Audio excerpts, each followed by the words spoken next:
Hey everyone, Ariel Adams here with aBlogtoWatch. Please subscribe to our videos on YouTube and like this video if you find it useful. This is a review of the Samsung Gear S3. This is a watch that Samsung actually asked me to help debut at their launch event in August of 2016 in Berlin.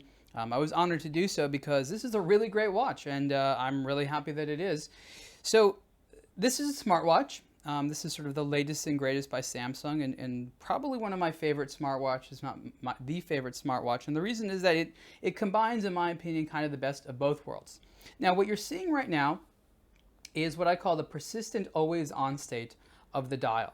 And that means that it doesn't just go blank. It can go blank if you want to, if you really want to maximize battery power. But what Samsung did is create a system where there's a separate processing unit kind of under the bezel, and what it does is it allows for an always-on state. Because of the OLED screen, it's sort of, I'll call it naturally backlit, even though it's not quite accurate. It's just kind of bright.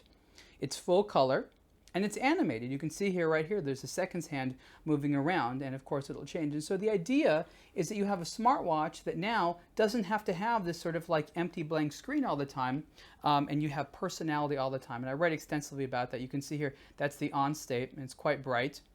This is one of many different dials you can choose from, and it's quite cool. So this is the frontier version of the Gear S3. There's also one called the Classic, which same size, slightly different bezel design, slightly different pushers, and rather being a black colored steel case, it is just sort of a polished and brushed steel case. I have here a strap that is not the stock strap. This is just a strap that I had that I put on that I thought looked cool.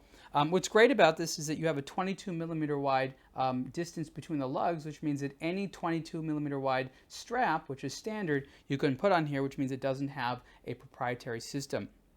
Smartwatches are a little bit more difficult to review than traditional watches because you have the watch, meaning the hardware, and then you have the software, and there's just so many features and things like that to talk about that we will leave to the written part of the review. What I do want to mention is that battery life is quite good. That's always a concern of people. It's about a day to 2 days with relatively frequent use. Screen is great looking. And another great feature that began on the Gear S2 is a rotating bezel that is used for operating the watch and changing things like that when it comes to the menus and things like that. So you can see here I'm using this bezel to turn around to change different menu items. It's very natural. Apple has its digital crown. This is just a slightly different version of it. So there's two pushers on the case here. These are nice and inset. You have the bezel, and then of course it's a touch screen. So there's multiple ways of inputting information here.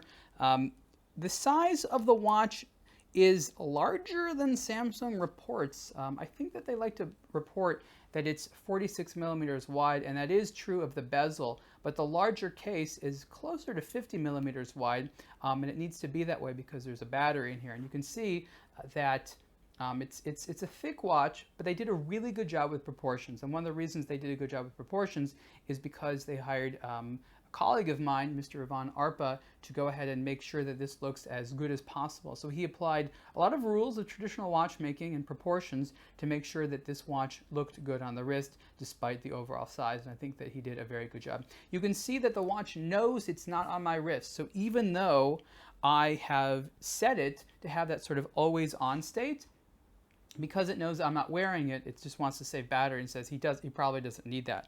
And again, the watch warns you that if you have that always on state, it's going to significantly reduce battery life. I think they're being a little overzealous because I think maybe you get 10 or 15% less battery with that. I mean, on older systems, having that would have just killed battery life after a couple of hours. But having the system on there, I was able to go well more than a day of having the always-on state. And again, that's something I talk about a lot more in the review. Water resistant to 50 meters, great. That means you can go swimming with it. You can see here the instrument, the sensor on the back for heart rate. So there's all kinds of fun activity monitoring and things like that. The watch has GPS.